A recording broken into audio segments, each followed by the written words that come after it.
Hey, y'all, welcome to the Hate Street Voice. I'm here with the awesomeness, Rita Gentry, who I'm reading from the back of her book cover, which you see there and behind me.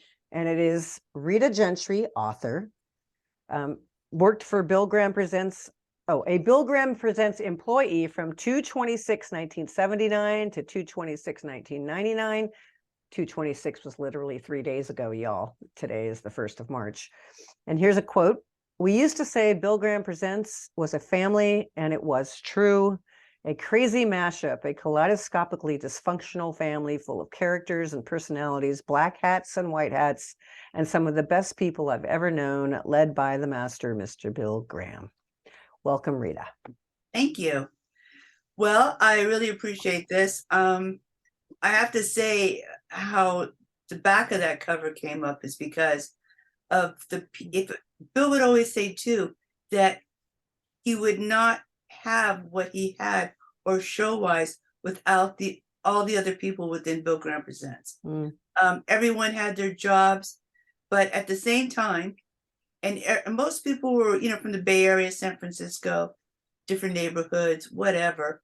They were all frustrated singers, dancers, actors, college people going to be dentists and doctors. It was, like I said, a kaleidoscope of some crazy people. I love that. And so we all blended and morphed together, and everyone was just so creative. And like you said, going to certain shows where they had themes, especially the Grateful Dead shows, they always had some kind of theatrical thing going on, which the audience absolutely loved. Or it could be simply the dropping of balloons within an audience.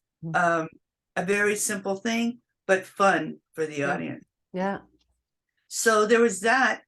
And at the same time, what we would do is every holiday around Christmas, Bill would put a holiday party on. So all the people within Bill Graham Presents who were frustrated singers, actors, and dancers, we would put on this whole theatrical show, which was crazy. And after, a few drinks, ecstasy, whatever, it was pretty, actually, it could have been like a Broadway show. And we had costumes, we had lights, we had bands, we had everything. So there was no whole bars on our parties. Wow. And would that just be the staff, or would you have the bands? It would be the staff. And all the employees from throughout the year, because you had so many, hundreds of blue coat security, ushers, ticket takers, you name it. And then, Bill would invite guests too. And that could be anything from a celebrity, from Robin Williams to, you name it. So it was quite an event. And so all of us who were behind the stage got to be on the frickin' stage, doing whatever we wanted to do. And was Bill a ham, or did he continue to hang back? Yeah. Yes, and more yes. One time he showed up full white tuxedo, white top hat, and sang with a French accent, "Thank Heaven for Little Girls." Oh my God. Wow. Doing a little Maurice Chevalier thing. Oh yeah, I was gonna say. and it was really, it was just really so much fun. You were working. Yeah. I don't know where, I got to be with Bill, I think 15 out of those 20, because after he passed, I ended up staying, trying to carry on, the legacy. But when big business started stepping in, the Wall Street boys buying up all the promoters, I just said, sayonara, couldn't do it anymore. So the office is burned down. This is in the book, forgive me, but so that was our office before we were out on 5th Street, 201 11th Street. Okay. And Bill, we had done a rally at Union Square, protesting President Reagan going to Bitburg, to the Nazi cemetery. And Bill had put out a full-page ad saying the protest. And that night is when a bunch of Molotov cocktails were thrown within our building in a caught on fire, and pretty much all of the memorabilia, everything was burnt to a Wow. crisp. Wow. It was bad. And the Wow. FBI really didn't do anything. Wow. So then we ended up, we were in a brief stay in the marina, and then Bill bought the building on 5th Street at 265th Street. Okay, And that's that's where we remained until that's the one I think I was in. I don't remember why, but I remember being. It was on an alley, right against an alley. yeah. And then you walked up some stairs, and we were way up above. Yeah. Yeah. So Rita, what do you think Bill Graham would say about the state of things today? Not only here in the hate, because this is the Hate Street Voice, I sort of bring it back to that, but I mean, Yeah. hyper local with a global perspective. But I mean, I like to think that the magic is still here for the music, for the people, for the hope that's in the world. But what do you think if Bill were able to zap into back into this realm? What do you think his take would be? Well, first of all, I think he'd be not very happy. Mm. But I think that if he was to reappear in another form per se, that I think that there could be someone that could bring about a change. But there has to be a special person to do that. I mean, I'm always hoping that these young promoters, they have such a hard time because they're fighting against the big beast, Yeah. the Live Nations of the world. And so, it's very, very hard. I think we have to start at the bottom here and go back to more clubs Mm-hmm. so that the young band can get their start and get their following. Mm-hmm. And so we have to go back to the roots, the beginning. And I think that's what he would have done. Well, I like that because there's a lot of people in this neighborhood in the Haight-Ashbury that are saying, "What we need another I-beam, we need another night break." Yes, you do. We have the Club Deluxe, thank God, but that's jazz and that's fantastic. And they're reopening at the end of March, I believe, but with a whole remodel and all of that. But I agree. I think that, and I grew up, like I said, with, I mean, the Independent was the Kennel Club, and Yeah, and then there was, the Keystone Corners, you had Keystone yeah. Berkeley. I mean, that's where Green The Day and those Stone. kinds of bands all Mhm. started, Mhm. We You do have the Ivy Room. Have you made it to the Ivy Room? No, I haven't been there yet. It is badass. It's owned by a woman who used to work at the Independent. I think she still works there. She and her wife bought the Ivy Room and it was going to close down, I believe. But I mean, it is like one of the cool old school. You feel like you're in 1970, late 70s, early 80s. Well, what's hard for these promoters that are trying to do that too is from insurance policies Yeah. and everything like that. Before it was just a free for all. Mm-hmm. Yeah, it's just I mean, I hope in my day before I depart this earth that I just want to see a resurgence of hippies. Yeah. I mean, I still wear a peace sign. I mean, it's like I just believe in that whole, even a Carlos thing, peace, light, love, and joy. And I just, it's very hard. COVID put us on a spin that we're just sort of starting to come out of. And I'm hoping that it's a rebirth. I think you need to get when's the last time you were in the Haight-Ashbury, Rita?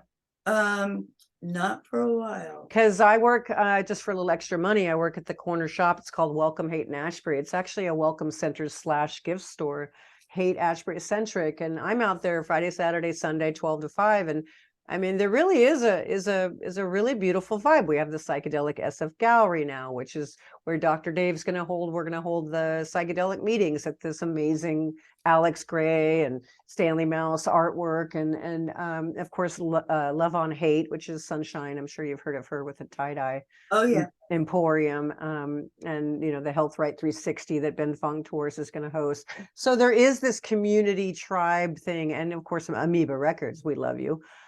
They're still there. So I have a question. Yes. Is the Haight-Ashbury Free Clinic still there? It is. The building is still there, but it's not the free clinic. It's a needle exchange, and it's also a place where they give food out. I believe, I don't know the whole story, but they do give out food weekly there. I'm not quite sure what it is, but it's there, and I know it's a needle exchange. Because I was very sad when I heard that sort of shut down. I mean, that was there forever. Yeah, I know. It helped a lot of people. Yeah. But yeah, I mean, I do like the idea of bringing music is a big missing part and a big part of what happened in the 60s with the explosion and all that music that was going on, so let's hope for that. And I think when people read your book, I'd like to think they're going to be inspired to, like, remember that essence that Bill, his love of music and his love of community and his love of people, And of giving. He was the first one to start benefit concerts. Mhm. I mean, if For you, the Ashbury Free Clinic, actually, Dr. Dave's always very grateful for him for that. yeah, I mean, I think one of his, well, the first one was with the mime troupe, but Mhm. then it was Snack, at Yep. Keyside Stadium, right in your neighborhood. Yeah. And then it just went on. Whenever there was, a problem, from the earthquake to Nelson Mandela coming here. I mean, he did all these things, and I don't see anybody doing these things anymore. Is it because of insurance? Is it because it's too expensive? Is it, I mean, the I red just tape? don't feel that frame of mind is there.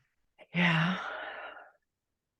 There is a gentleman named Adam Swig who's doing this thing called value culture. And so he's trying, I think. He's Is that trying. Rick Swick's son? I think so. Yeah, I good. think so. The Swig family, is one of Yeah, Swick. those. Rick is on the Bill Graham Foundation. Okay.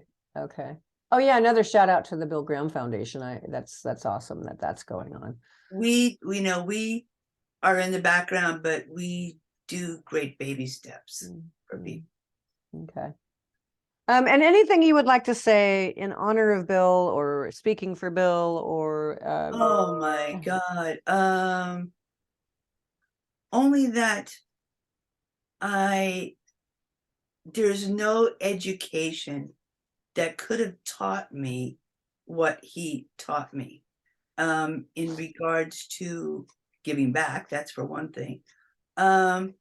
Or just like I said, there's certain things that, I mean, to this day, it's weird for me to do an interview because we were not really, we didn't ever speak about what was going on, or, you know what I mean? It was total yeah. silence, except Bill was the speaker. And, everyone says, well, why don't you have more pictures of you with celebrities? Well, we were taught, you didn't do that. Like, oh, can I have a picture, with whoever, no, I just, no, that's just not my style. Mm. So I was thinking in a way too of trying to, I've been to certain functions of women in rock and roll, whatever, meetings, things. Baywim and all of that. Yeah. Mm. And young women will come up to me, and the first thing they ask me is, where'd you get your education? Well, try the streets of San Francisco. Okay, that's my education. I have a high school degree. That's it, baby. Yeah. But common sense and due diligence, and really figuring out at a young age, what is it exactly you want to do? Yeah. Okay. And then go for it. You're going to be hit down a couple of times, but if you really want something, that's how I feel like a lot of these musicians, they just keep going till finally they get that hit or whatever. I mean, there is a lot of luck to everything. Timing. Excuse me, and timing. But that was been my thing, always being at the right place at the right time. Same but also here. making choices. Yeah. And going with your gut instinct. And delivering the goods when you need to, being able to step up and hit a home run rather than, oh, I don't know what I'm doing, really ready to go.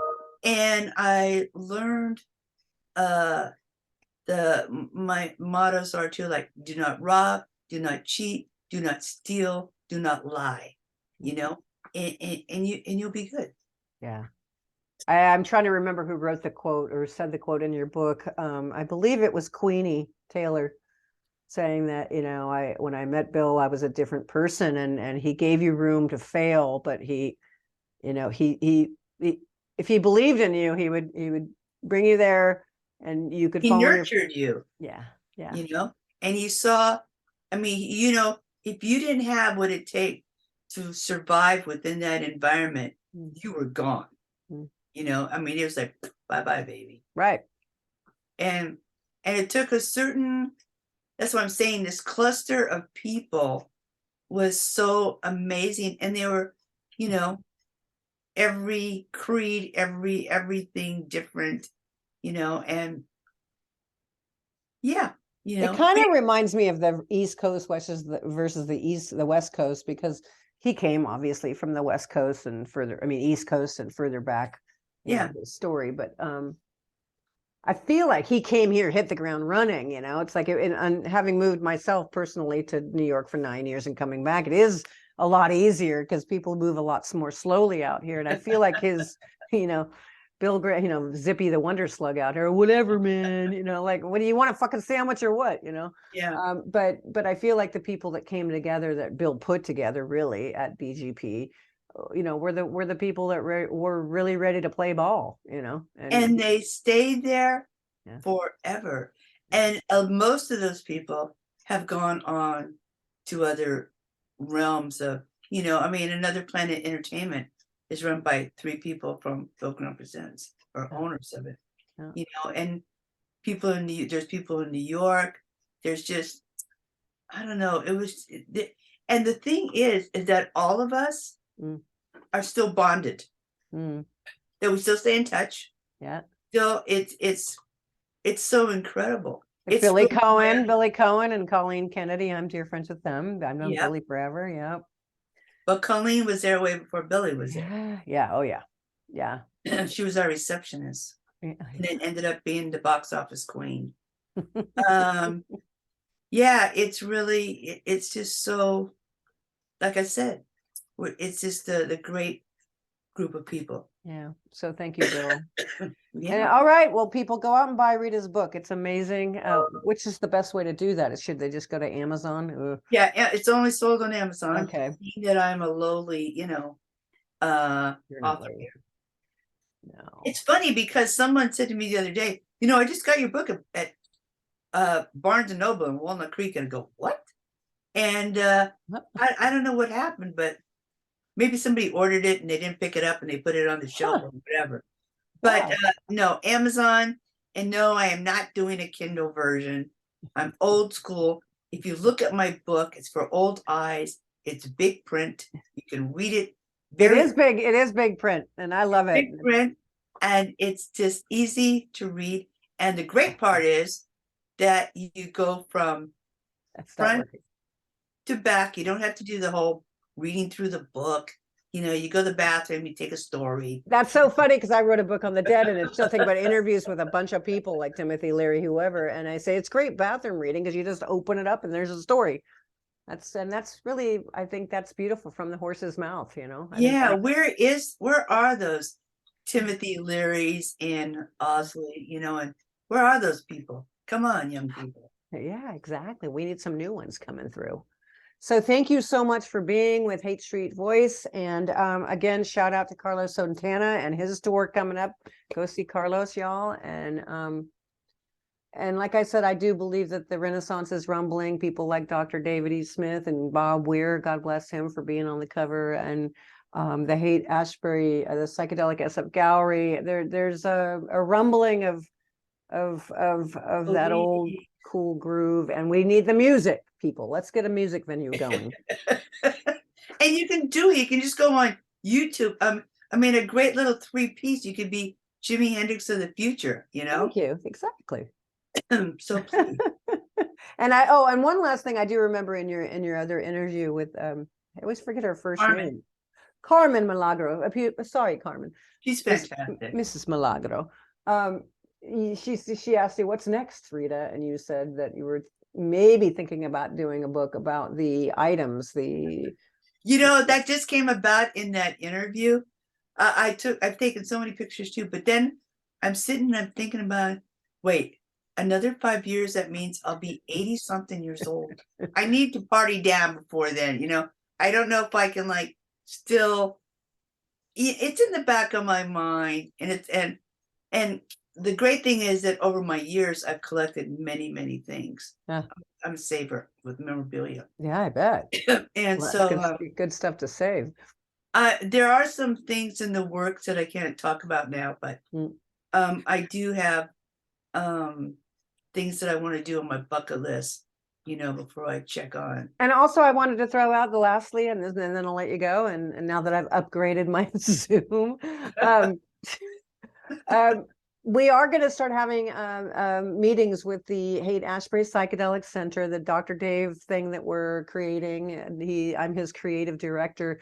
We're going to start having meetings in the next month or so at the Psychedelic SF Gallery, and they have live bands there. And so I want you to come down. I'll give you a week's notice or whatever it is to Please. get your butt down here to the Haight-Ashbury. And I am kind of the ambassador. I've lived in the neighborhood 45 years now, with -9 in New York. But come on down and let me show you how the Renaissance has arrived. And I sure Dr. Dave would love to see you.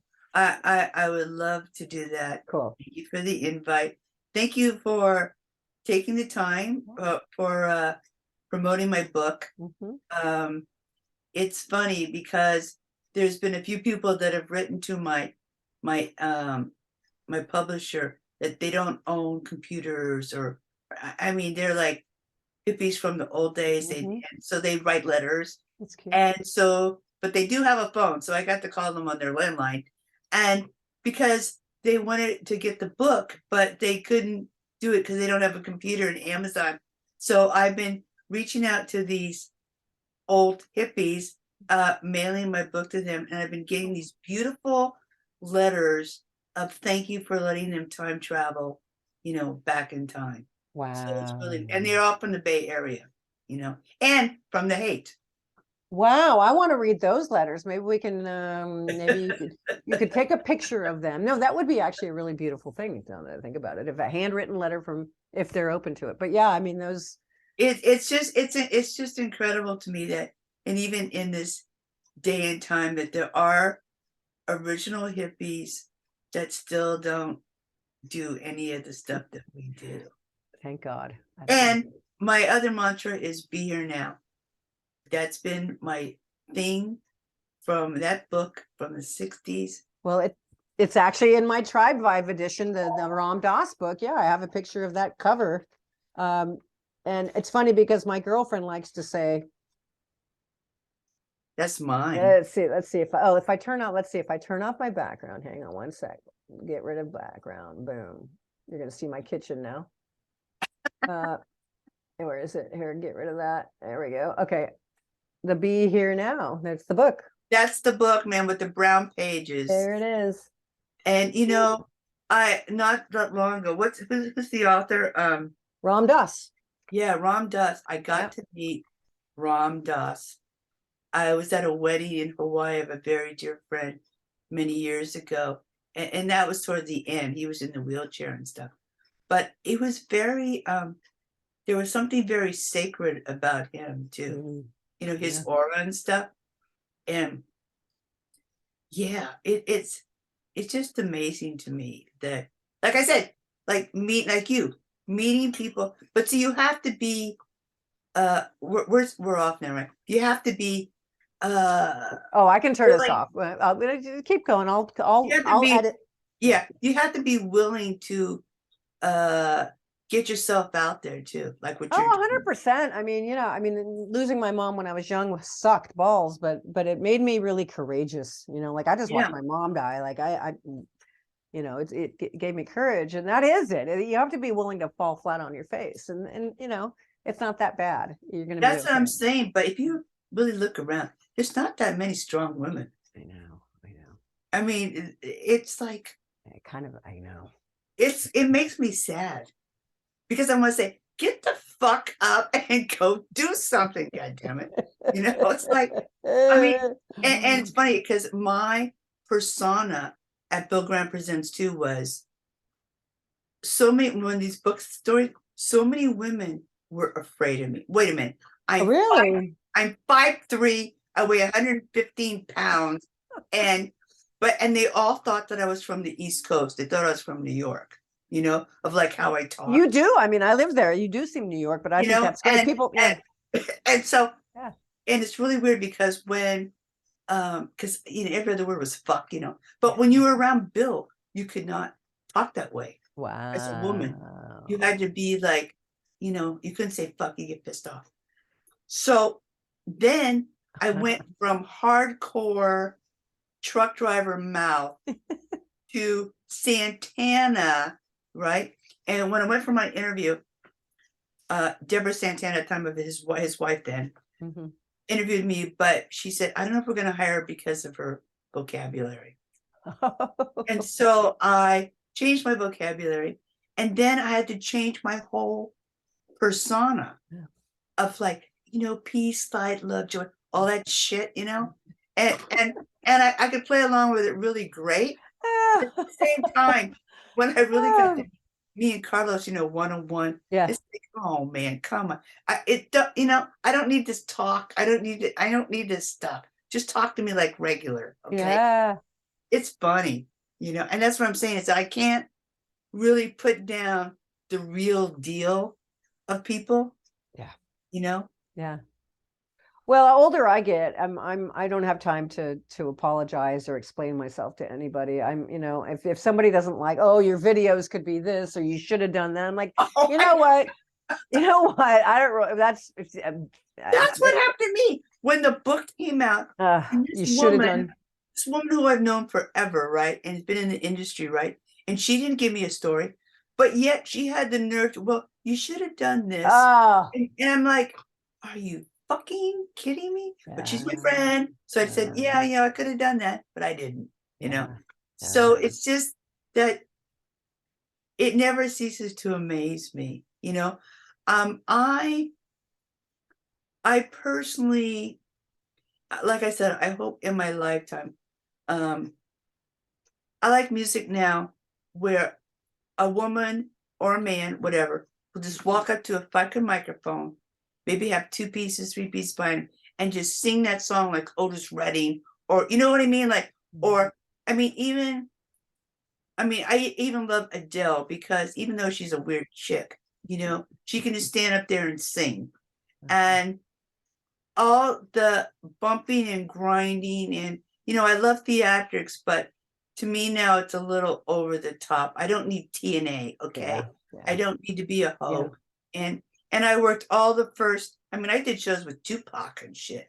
So I know what it's like, but I like hip hop and I like rap and I like all kinds of music, but there's just got to be something.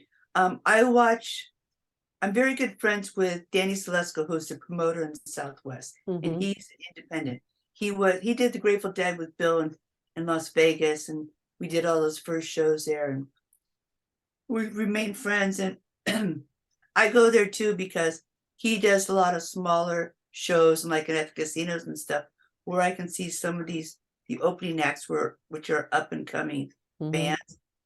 Some of them are fucking great. Yeah.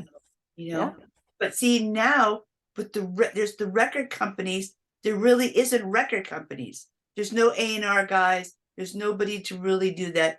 Everything is on their own, putting everything out there to the world, online. Package. It's all a package, It's really. just, Yeah.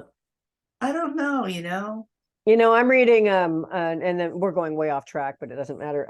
No. I'm reading Chrissie Hynde's autobiography called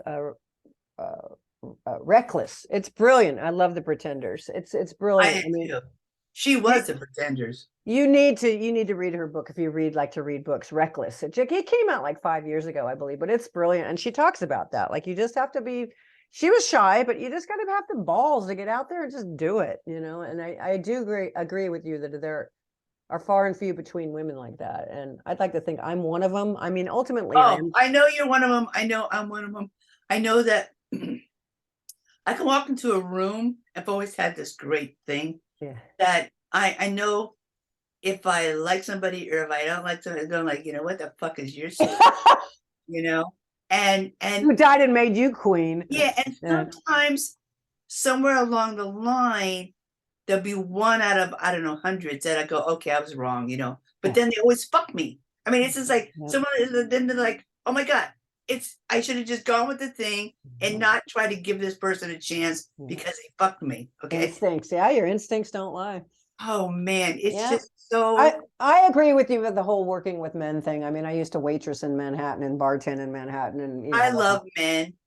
and it's just easier. It's just, too many women on the floor when you're waitressing. Oh, fucking shut up. Too many, everybody's on their period. It's like, get me out of here. Like I loved being alone too. I had a horse for 10 years in the East Bay, and I loved being out with my horse when I was 10 years old by myself away. I'm the baby of 4, loved being alone. I love being alone, and men were just easier to be around. I hear you. I love women. As I get older, I'm realizing cool, but I never like hanging out with women more than one, like the flock thing, like going out with the girls. Ugh. Kind of a weird thing, isn't it? It's so weird because for years I'd always be me and 4 guys for dinner. It'd always be like me, Jorge Santana, this guy named Bruce Coleman, this other guy, this artist guy, and everyone, and I have my pictures and stuff in all these years. And then when Jorge passed, a couple of years ago, we just couldn't do it anymore without him. And yeah, too. And it's like these people around me are like dropping like flies, It's very, I'm in my platinum years now. That's what I call them. They're my platinum years, not my golden years. Did you get to meet, of course you met Jerry. You knew Jerry. Yeah. Yeah. And of course, Bobby. But I mean, so Jerry. I was always, I was in, let's say I'd be backstage in a room with them, but I never like really hung out. You know what I mean? And go like to things with them outside of business. Yeah. And because when I ended up in Marin from the city, I went to work. That's when I went to work at Out of Town Tours, and Sam Cutler was the boss. Oh, he must have been scary to work with. I've heard stories about that. Oh, but that's what I'm saying. The men that I have worked for, holy shit. But he didn't scare me. What did scare me being there was the Hells Angels when they would come in, or Oddly sort of had a little thing for me, and he would try to dose me all the time. It's like, oh my God, I could never leave my Coke can out, or anything. I never got dosed, knock on wood. I am sad because he made me one of those the skull and lightning bolt belt buckle. It was like number 7, and my house got robbed, and it was in my safe, and they took my safe. And there's like these few possessions that I had from that time period that I no longer have. It makes me very sad. Do you remember the very first moment you met Bill? Like the very first second? The very first second was when I worked for bands and he was the promoter. But when I had to go in for my interview, he was the last one that I had to go see. And it was on 11th Street.